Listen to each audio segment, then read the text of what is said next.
This time on Rad Rat Video, we're talking about photography, we're talking about rules, we're talking about the best accidental trick you've ever done. Let's get into it.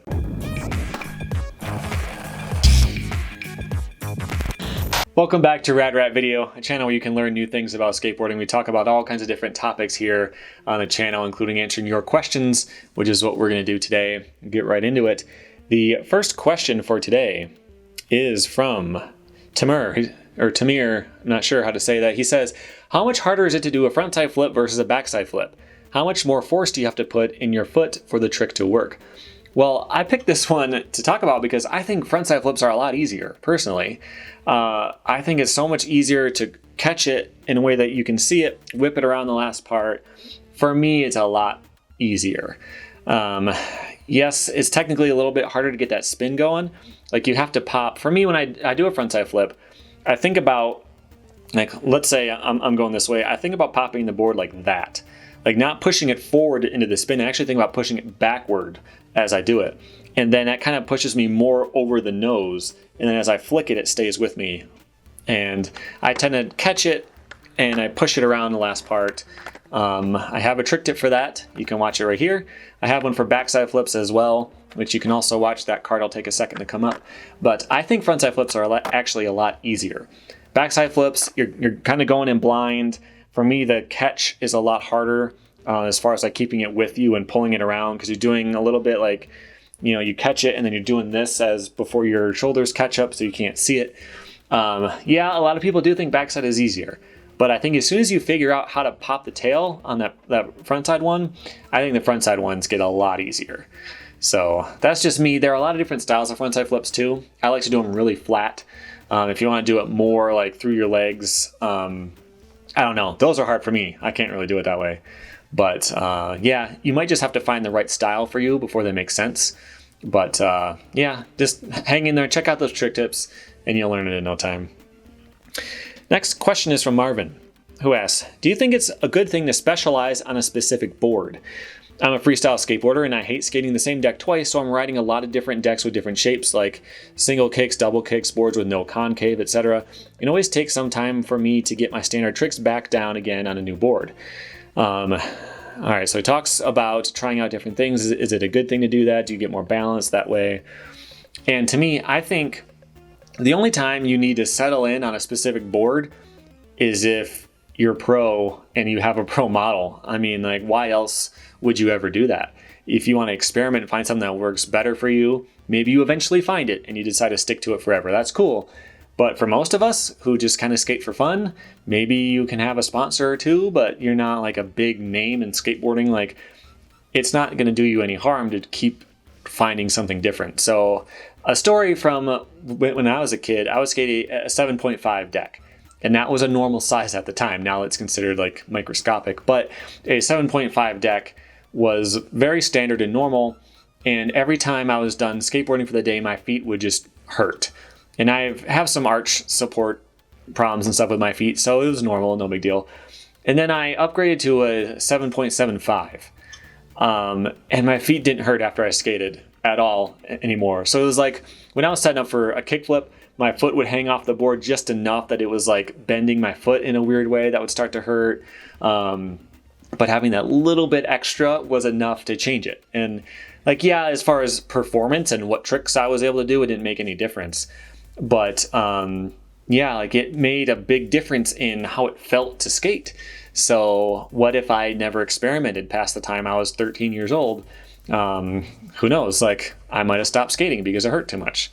It's kind of a weird thing. So like every time I buy a board now, I don't even look at the concave and stuff. I don't pick it because it's steep or mellow or anything. I pick based on the size that I need, which could be based on the trucks I have or something like that. But I don't care. I've tried 7.5, 7.625, 7.75, 7.825, I think was one. We tried 8, 8.125, 8.18, I think is the biggest one I've had. I've tried all that stuff, because why not? It doesn't hurt. I have my custom made board. This might have been an 8.5, I forget now. But I had this custom board made, and like, it's just weird, because why not? why not try something out? Because it's your hobby. You like to skateboard, you like to try out new things, especially with freestyle. Tricks can react so much differently to different things. Like, it makes a lot of sense to just go out there and keep experimenting. So I'm a big fan of that. I don't think there's anything wrong with that.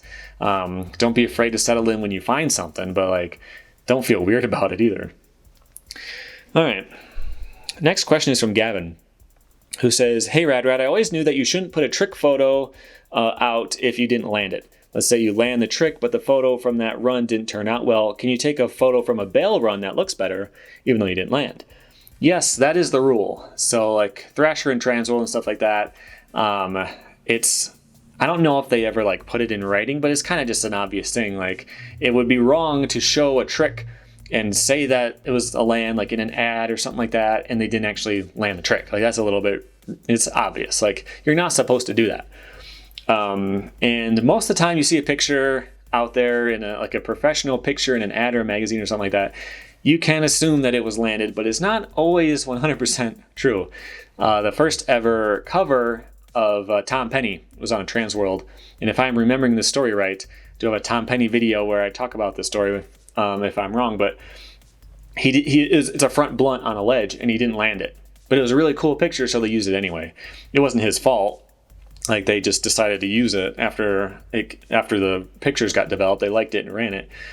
But that's rare. It's not very common for a professional publication to use a photo that was not landed.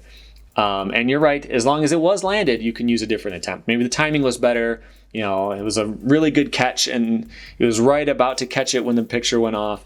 Yeah, that's totally fine.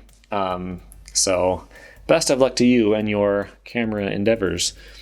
Let's talk about what John says. He says, "I've been watching your freestyle trick tips as I'm a beginner, and I was wondering where to get a freestyle double kick with low concave and kicks. I have a Sean Burke decomposed right now, and the concave is overly steep for the width of the board, 7.25. Thank you." Look at Mode, Moonshine, and Skate Kings. Those are all brands that I can recommend. I know there's a lot of different models at Decomposed. You can always send in a help, like the contact form. It's just a dude, like, he's a cool guy. He might be able to help you out with that. I like to take questions about freestyle stuff because there's not a lot of other places where you can find out about it.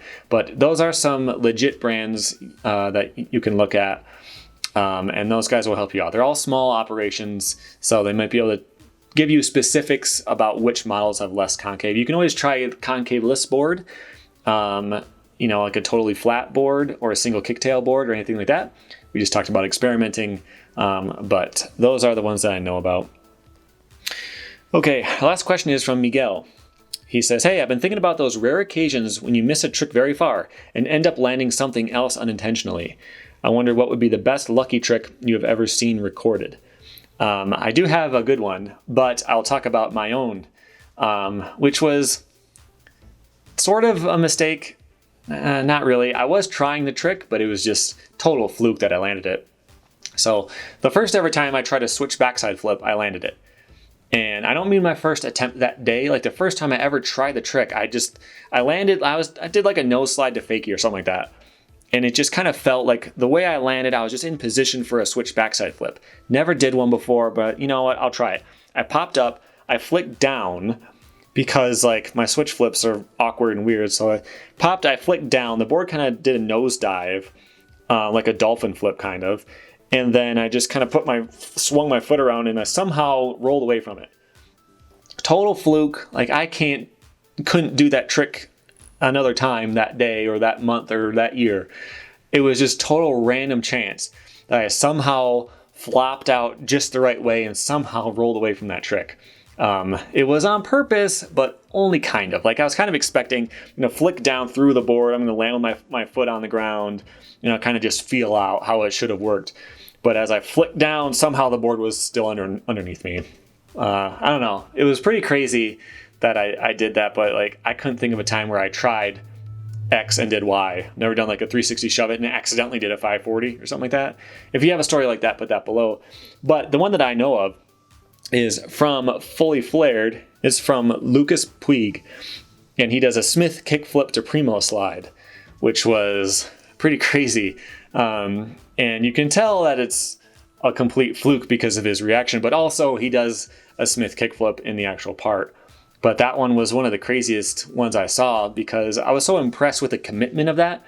Like with me at that point in my skateboarding, like if a trick didn't go perfectly, I'm not even gonna try because that's how you get hurt. But he was just 100% committed. He caught it on the rail. Who cares? I'm gonna land it anyway. And then he did that and somehow landed the trick too. He didn't get freaked out and bail out or anything. So that was the one that came to mind.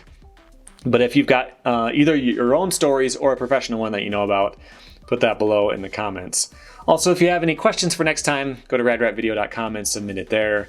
But until then, check out my Patreon page. I also have my logo right here on screen. You can subscribe to make sure you don't miss out on anything, and some more videos you can check out as well. Thank you for watching.